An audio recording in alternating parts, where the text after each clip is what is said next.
बिस्मिल्लाहिर्रहमानिर्रहीम। अस्सलाम वालेकुम नादरीन, आप यूट्यूब चैनल देख रहे हैं। मैं इमरान खान हूँ। नादरीन, ईरानी सदर से बात हुई है शहबाज शरीफ की और इसमें लगभग सारी कहानी समझ आ रही है।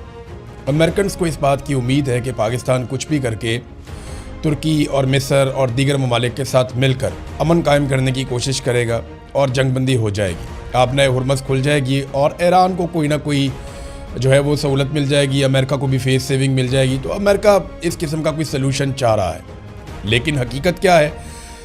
इससे पहले कि मैं आपको बाकी चीज़ें बताऊं, शहबाज शरीफ का ट्वीट देखना ज़रूरी है और एक ट्वीट किया है ईरानी सदर ने।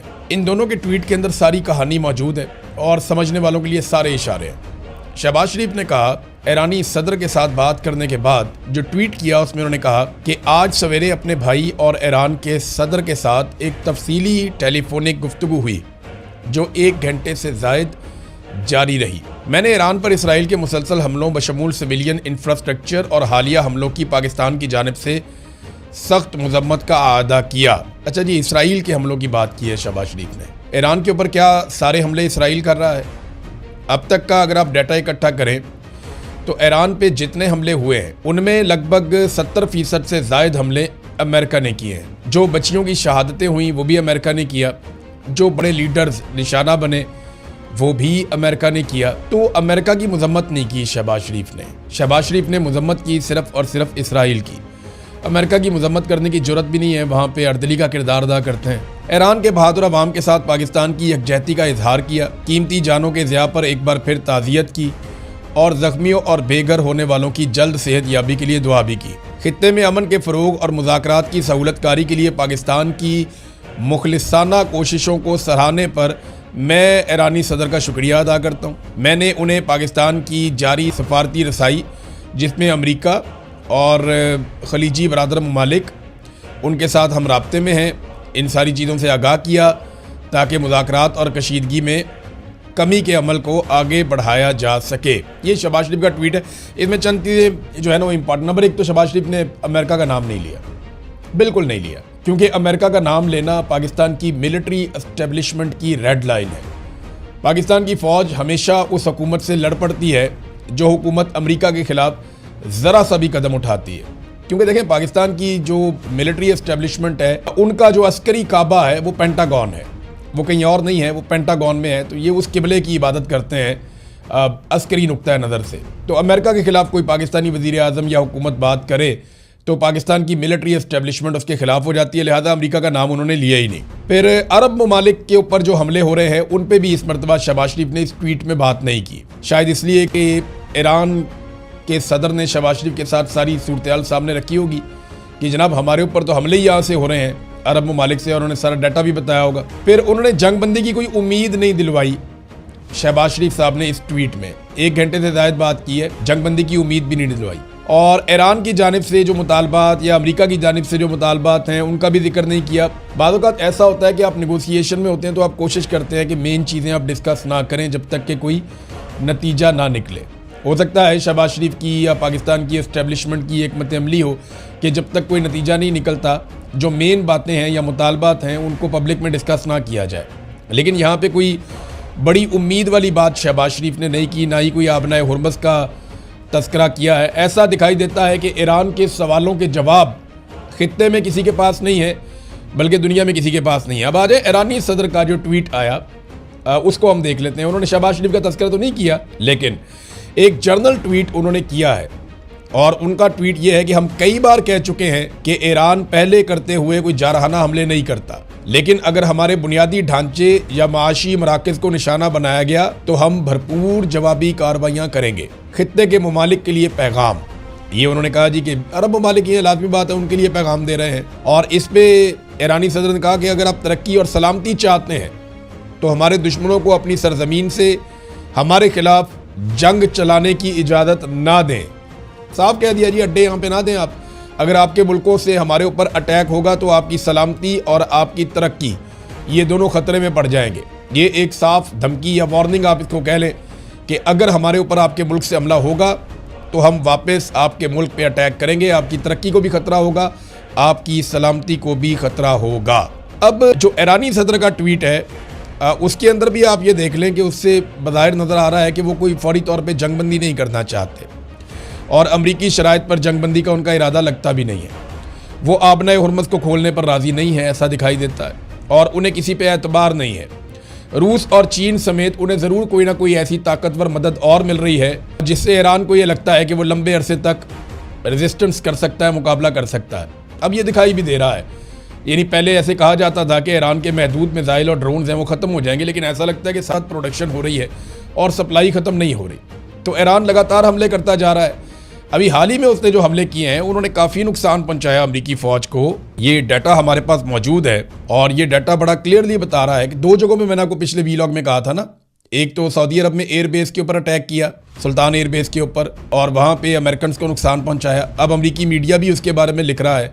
वहाँ पे अमेरिका के जो रीफ्यूलिंग के जो तैयारे हैं वो कुछ तबाह हो गए हैं, कुछ दीगर सिस्टम था अमेरिका का वो तबाह हुआ, अमरीकी फौजी भी वहाँ पे जख्मी हुए। तो काफ़ी नुकसान अब अमरीकी मीडिया भी बता रहा है। दूसरा, ईरानी फौज के तर्जुमान ने भी अब स्टेटमेंट दे दिया है कि खारक जजीरे पे हमले के लिए जो अमेरिकन पर तोड़ रहे थे कुवैत के एक जजीरे से, वहाँ पे उन्होंने कहा जी हमने बड़ा खौफनाक हमला किया है। और जो उन्होंने नंबर दिया वो तो बूबियान जजीरे और अमरीकी एयरबेस जो सऊदी अरब के अंदर है, इन दोनों जगहों पे उन्होंने कहा जी हमें इत्तला मिली थी कि 500 से ज़ायद अमरीकी फौजी जमा हुए हैं जिन्हें निशाना बनाया गया और उनमें से कई मारे गए हैं और बहुत सारे जख्मी हैं। ये दावा है जनाब ईरान की जानिब से, और ईरान के फ़ौज के तर्जुमान उन्होंने ये स्टेटमेंट दिया है, ब्रिगेडियर जुल्फ़िकारी ने। उन्होंने कहा जी कि अमरीकी एयरबेस जहाँ पे वो सऊदी एयरबेस है वहाँ पे अमेरिकन अपना काम करते हैं, और बूबियान का जजीरा ये कुवैत में है, इनमें फ़ौजी जमा हो रहे थे, एक जगह पे 100 से ज़ायद से और एक जगह पे 400 के करीब। वॉल स्ट्रीट जर्नल ने भी इस खबर को कंफर्म कर दिया है। यानी ऐसा नहीं है कि ये सिर्फ ईरानी दावा है, बल्कि अमरीकी मीडिया अब कंफर्म कर रहा है कि ये बड़े हमले हुए।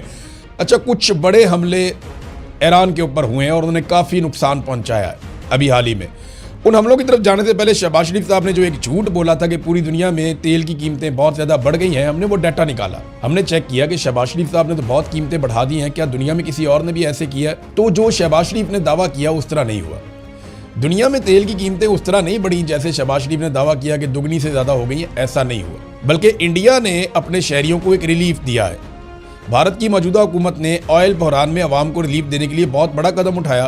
पेट्रोल के ऊपर जो ड्यूटी थी वो 13 रुपए से कम करके 3 रुपए कर दी। यानी जंग के दौरान जब पेट्रोल की किल्लत पैदा हो रही है तो हुकूमत ने अपना मुनाफा कम कर दिया, यानी 13 रुपए से कम करके 3 रुपए फी लीटर पे ले आए। और पाकिस्तान में 100 रुपए वाली लेवी को उठा के 300 रुपए कर दिया। पाकिस्तान के पेट्रोल की कीमत तो बहुत थोड़ी है, असल पैसा तो जो ये कमा रहे हैं वो तो ये कमा रहे हैं टैक्सेस का जो पेट्रोल के ऊपर ये लगा रहे हैं। आलमी मंडी में पेट्रोल की कीमत आज भी उससे कम है जो इमरान खान के दौरे हुकूमत में थी। आज भी 120 पे नहीं पहुंचा फिगर, मैंने अभी जब चेक किया है तो इमरान खान के दौर में तो 120 टच करके इससे ऊपर भी निकल गया था। वो 150 का पेट्रोल कैसे बेच रहा था जिसमें हुकूमत कहती है कि उस वक्त की हुकूमत मुनाफा कमा रही थी। शहबाज शरीफ ने कहा था कि इमरान खान मुनाफा कमा रहा है 150 का बेचकर, तो आज ये खसारे में बेच रहे हैं, वो भी 325 रुपए का। ये कोई साइंस समझ नहीं आ रही। और बैनुल-अक़वामी मंडी में पेट्रोल भी आज सस्ता है, उसकी निस्बत महंगा बहुत हुआ है, डबल कीमत के करीब पहुंच गया, लेकिन इमरान खान के दौर से आज भी सस्ता है। तो अब ये इनकी अपनी बातें इनके सामने आ रही हैं, तो एक के बाद एक झूठ बोलते हैं। देखिए, इंडिया की हुकूमत ने फ़ायदा दिया अपने लोगों को और उन्होंने अपना टैक्स कम किया, लेकिन पाकिस्तान की हुकूमत ने टैक्सेस बढ़ा के जो है वो अवाम की कमर तोड़ दी। नाज़रीन, दो जगह से और इसराइल के लिए मुश्किलात पैदा हो गई हैं। एक तो लबनान में इसराइल ने जो अटैक किया वहाँ काफ़ी नुकसान किया है, 1000 से ज़ायद लोग वहाँ पे शहीद हो गए हैं और हिजबुल्लाह के साथ एक खौफनाक जंग वहाँ पे चल रही है। हिजबुल्लाह ने वापस इसराइल के ऊपर हमला किया और हिजबुल्लाह और इनके बीच में, इसराइल के बीच में जो लड़ाई चल रही है इसमें टैंक तबाह कर दिए उन्होंने इसराइल के, और बाकायदा उसकी वीडियो भी जारी कर दी है। जबकि हौसी जो यमन वाले हैं वो भी लड़ाई में उतर चुके हैं। उन्होंने अपना पहला मिसाइल हमला किया इसराइल के ऊपर, जिसकी कंफर्मेशन इसराइली मीडिया ने दे दी है कि हौसियों की जानिब से पहला अटैक किया गया है। जबकि हौसी अब ये कह रहे हैं कि वो लगातार हमले करेंगे इसराइल पर और वो इस लड़ाई का हिस्सा बनेंगे, वो इस खित्ते में अमेरिकन और इसराइली अहदाफ को निशाना बनाएंगे। तो ये एक ग्रोह और आ गया, लड़ाई के अंदर शामिल हो गया। ये हौसी वही हैं जिनकी सऊदी अरब की गवर्नमेंट के साथ भी बड़ा अरसा लड़ाई चलती रही है। यमन में और सऊदी अरब में मिसाइल भी गिरते रहे हैं, जबकि सऊदी अरब में जो अमरीकी दिफाई निज़ाम था वो हौसियों के मिसाइलों को नाकाम बनाता रहा। लेकिन इस वक्त जो फ़िज़ाई दिफाई निज़ाम है पूरे खित्ते में वो तहस नहस हो चुके हैं। उनकी वो हालत नहीं है जो माजी में हुआ करती थी। गो के अभी भी वो काम कर रहे हैं, लेकिन अगर आप उनकी कैपेसिटी को देखें तो वो 30%, 40% या किसी जगह पे 20% वो इतना काम कर रहे हैं, पहले जो 100% काम किया करते थे। तो हालात अब बड़े मुश्किल है। अगर कोई मिसाइल आता है तो उसको इंटरसेप्ट करना, उसको रोकना, क्योंकि देखिए इंटरसेप्टर्स भी कम होते जा रहे हैं, अब मिसाइल बहुत महंगे हैं, उनको रोकना बहुत मुश्किल है। फिर एक मिसाइल को रोकने के लिए, ड्रोन को रोकने के लिए 4 मिसाइल इन्होंने शुरू में दागे हैं। तो बहुत बड़ी मिकदार में अपने हथियारों को ज़ाया किया है अमेरिका ने और इसराइल ने इस पूरे रीजन में। पेंटागन के अंदर इस बात की एक फ़िक्र भी है कि जितने मिसाइल हम पूरे साल में बनाते हैं, उतने मिसाइल तो ये चंद दिन में चला देते हैं। यानी अभी 1 महीने की लड़ाई में इतने मिसाइल चला दिए गए हैं कि एक डाटा शेयर किया गया इंटरनेशनल मीडिया पे और उसमें बताया गया कि, और ये अमेरिका से है, कि 7 से 9 महीनों में अमेरिका इतने हथियार नहीं बना सकता जितने हथियार अमेरिका ने इस्तेमाल कर लिए हैं ईरान के ख़िलाफ़ अब तक। सिर्फ तेहरान पे जो बम गिराए गए हैं या मिसाइल गिराए गए हैं उनकी तादाद 3000 से ज़ायद है। ये मैं इसराइल और अमेरिका के टोटल हथियारों की बात कर रहा हूँ। नादरीन, ये तुर्की ने खबरदार किया इसराइल के हवाले से। तुर्की के वज़ीर ख़ारजा ने एक मरतबा फिर कहा है कि मुस्लिम ममालिक को सब्र का मुज़ाहरा करना चाहिए और इसराइल ये चाहता है कि मुसलमान मुल्क आपस में तवील अरसे के लिए लड़ पड़ें आपस में और मुसलमान इस जाल में बिल्कुल ना फंसें। देखिए, मशरिक़ वस्ता में जब मुसलमान मुल्क आपस में लड़ेंगे तो फ़ायदा किसका होगा? एक्चुअली तो एक्सपेंशन सऊदी अरब ने तो नहीं करनी, किसी और ने भी नहीं करनी यहाँ पे। हाँ, यूएई का कभी कभी ऐसा लगता है कि शायद वो अपने आप को एक्सपेंड करें दूसरे इलाकों तक, लेकिन और किसी को यहाँ पे शौक भी नहीं है। ना ही ईरान कोई एक्सपेंशन करने जा रहा है। अपने मुल्क को बड़ा करने का ख्वाब तो सिर्फ इसराइल का है। तो जब मुसलमान ममालिक आपस में लड़ेंगे तो कमज़ोर हो जाएंगे और इसराइल का काम आसान हो जाएगा। उम्मीद की जा रही है कि पाकिस्तान में जो वज़राए ख़ारजा इकट्ठे हो रहे हैं, चाहे वो तुर्की के हैं, सऊदी अरब के हैं, मिस्र के हैं, इन तीनों के भी अपने अपने मफादात हैं, अपनी अपनी पॉलिसी है और इन तीनों को ये जंग सूट नहीं करती, तीनों के लिए प्रॉब्लम क्रिएट हो रही है। तो ये तीनों ममालिक जो इकट्ठे हो रहे हैं पाकिस्तान में, इससे उम्मीद की जा रही है कि मुसलमान मुल्क मज़ीद होल्ड करेंगे। और शहबाज शरीफ के ट्वीट से ना मैंने एक और बात अखज़ की है कि पाकिस्तान की मिलिट्री एस्टेब्लिशमेंट को ये बात तो समझ आ गई है कि अगर वो ईरान के साथ जंग में जाते हैं तो पाकिस्तान के अंदर वो हालात को कंट्रोल नहीं कर पाएंगे। आर्मी चीफ ने सिर्फ शिया उलमा को बुलाकर थोड़ा सा सख्त लहजा इस्तेमाल किया और उसके ऊपर इतना खौफनाक रद्द-ए-अमल आया कि कलादम तंजीमों के लोगों की मदद लेनी पड़ गई पाकिस्तान की मिलिट्री एस्टेब्लिशमेंट को। यहाँ से इन्हें अंदाज़ा हो गया कि अगर ईरान के साथ पाकिस्तान खुदा न खास्ता किसी बराह रास्त जंग में चला जाता है अमेरिका और सऊदी अरब के कहने पर, तो ऐसी सूरत हाल में पाकिस्तान के अंदर जो हालात पैदा होंगे, पाकिस्तान की एस्टेब्लिशमेंट उन्हें कंट्रोल नहीं कर पाएगी। अमेरिका ने हज़ारों फ़ौजी भेजे हैं खलीजी ममालिक में और अब एक बड़ा बहरी बेड़ा मज़ीद रवाना किया है, USS जॉर्ज H.W. बुश। ये मशरिक़ वस्ता के लिए रवाना कर दिया गया है। इससे पहले एक उनका जो बहरी बेड़ा है उसमें आग लग गई थी, बहुत सारे अमरीकी ज़ख्मी हो गए थे, सैकड़ों का इलाज चल रहा है यूनान में और वो वहाँ पहुँच गए, वहाँ पे जाके उसको ठीक किया जा रहा है। एक और बहरी बेड़ा अमेरिका ने रवाना किया है। तो ये इस बात की निशानदेही है कि लड़ाई जल्दी रुकने वाली नहीं है। वो अपने फ़ौजियों की तादाद बढ़ा रहे हैं, खित्ते में अपने जहाज़ भिजवा रहे हैं, अपने बहरी जहाज़ बेड़े भिजवा रहे हैं और वो अपने हथियार मज़ीद मंगवा रहे हैं इस रीजन के अंदर। मगर उन्हें अपने पुराने जो हमायती हैं, जो पुराने इत्तेहादी हैं, वो अभी तक मैसर नहीं है।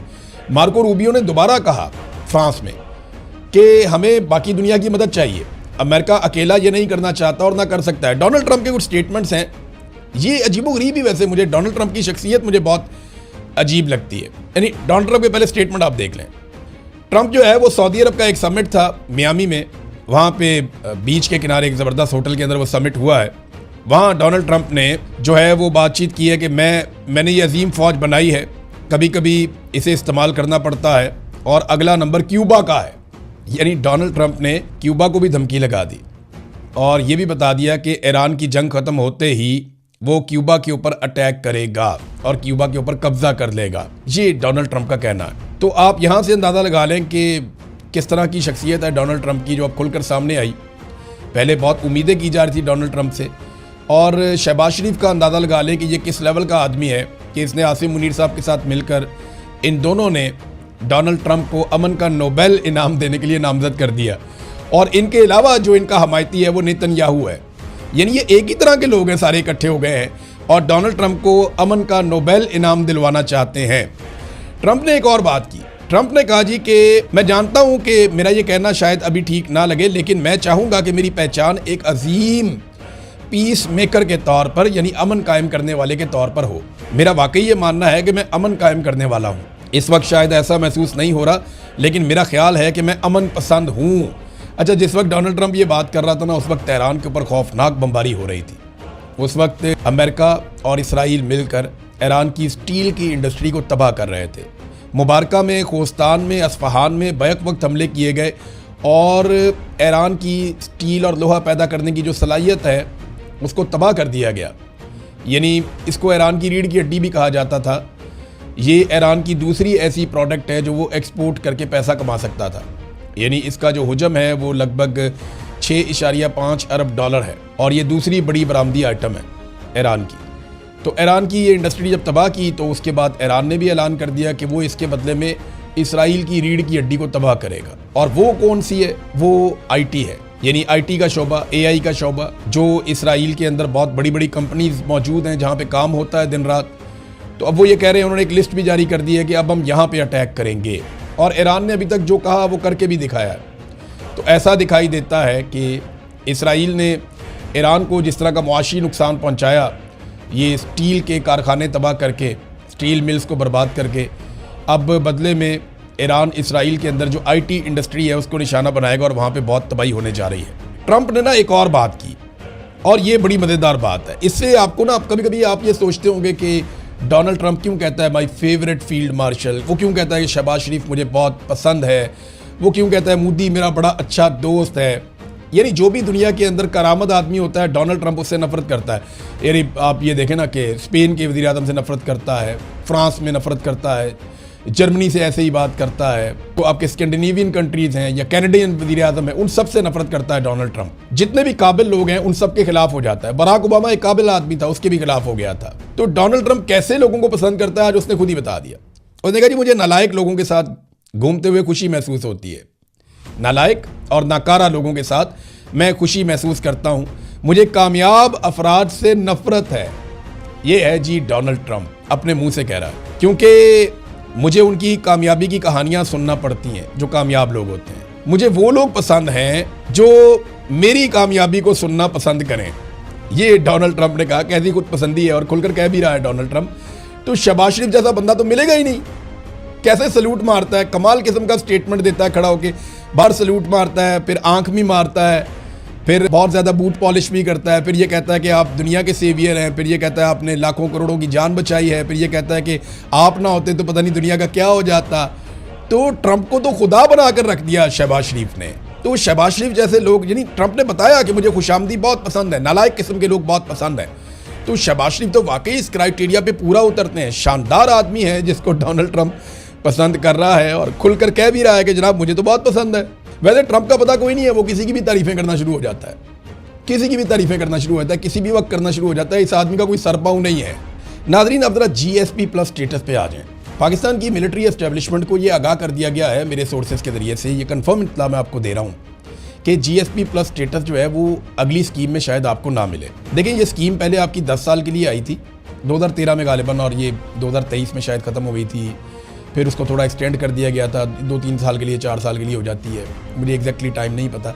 लेकिन अब दोबारा ये स्कीम ख़त्म होने का वक्त आ रहा है और पाकिस्तान को जो सवालात यूरोपीय यूनियन ने दिए हैं, पाकिस्तान के पास उनके जवाब नहीं है। सादी बात यह है कि पाकिस्तान में जुल्म, बर्बरियत, जबर, फस्तायत, फ़ौजी अदालतें, अदलिया पे कंट्रोल, मीडिया पे कंट्रोल, तालिबान को बेअसर करना, आज़ादी इज़हार राय पे कदगन, जबरी गुमशुदगियाँ और जंगी जराइम, ये वो सारी ऐसी चीज़ें हैं जो रास्ते में रुकावट बन जाएंगी कि आपको GSP+ स्टेटस ना मिले।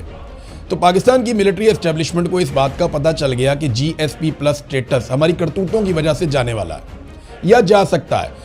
इन्हें यह कहा गया कि अगर आप कुछ कर सकते हैं तो कर लीजिए, कुछ ताल्लुकात लगा सकते हैं तो लगा लीजिए, यूरोपीय यूनियन पे दबाव डाल सकते हैं तो डाल लीजिए। अब पाकिस्तान डोनाल्ड ट्रंप का दरवाज़ा खटखटाएगा, मुख्तलिफ जगहों पर जाएगा और कोशिश करेगा, हो सकता है कि बचाने में कामयाब हो जाए, लेकिन इम्कानात कम है। और अब इसका मलबा किस पे डालें? तो मलबा डालने के लिए इन्हें इमरान खान का बेटा मिल गया जिसने GSP+ स्टेटस के बारे में बात ही नहीं की। मैं ये सोच रहा था ये हुआ क्या है। असल खबर तो अब आई है कि इनकी करतूतों की वजह से GSP+ स्टेटस इंतहाई खतरे में है इस वक्त, और उसको बचाने के लिए इनके पास कोई जवाब नहीं है। सिर्फ सिफारिशें लगा रहे हैं, भाग दौड़ कर रहे हैं, जूते पॉलिश कर रहे हैं और कुछ भी नहीं है। इनके पल्ले कख नहीं है। तो ताजरों को अब दबाव डाला जा रहा है कि निकल के प्रेस कॉन्फ्रेंस करो इमरान खान के बेटे के खिलाफ। कभी किसी को खड़ा कर देते हैं, कभी किसी को खड़ा कर देते हैं। भाई वो एक नौजवान है, उसके कहने के ऊपर ये स्टेटस चला जाएगा इतने बड़े एटमी मुल्क का। यार होश के नाखून लें, लोग बेवकूफ़ तो नहीं है, लोग सादे ज़रूर हैं लेकिन इतने बेवकूफ़ नहीं है कि आपकी ऐसी बातों में आ जाएंगे। जनाब इमरान खान के बेटे ने एक बयान दिया और उसमें GSP+ का जिक्र भी नहीं किया और वो स्टेटस आपसे चला गया। स्टेटस क्या आपकी करतूतों की वजह से, जो आपने पाकिस्तान में मेरे साथ किया, लोगों के साथ किया, पाकिस्तानियों के साथ किया, जो आप लगातार सियासी कैदियों के साथ कर रहे हैं, जो आपने अदलिया के साथ किया, पार्लिमान के साथ किया, जो आपने अकलियतों और इंसानी हकूक के साथ किया, जो आपने लोगों का कत्लेआम किया और बाहर किया। तो इस और जो आप पीका लेकर आ गए, ये सारी चीज़ें खिलाफ हैं यूरोपीय यूनियन के साथ किए हुए उन मुआहदों के जो आपने उनके साथ किए थे। बहरहाल ये खबर तो आ गई है, कुछ और खबरें नेक्स्ट वीलॉग में देता हूँ। अब तक के लिए इतने, अपना ख्याल रखिएगा, अपने चैनल का भी। अल्लाह हाफ़िज़।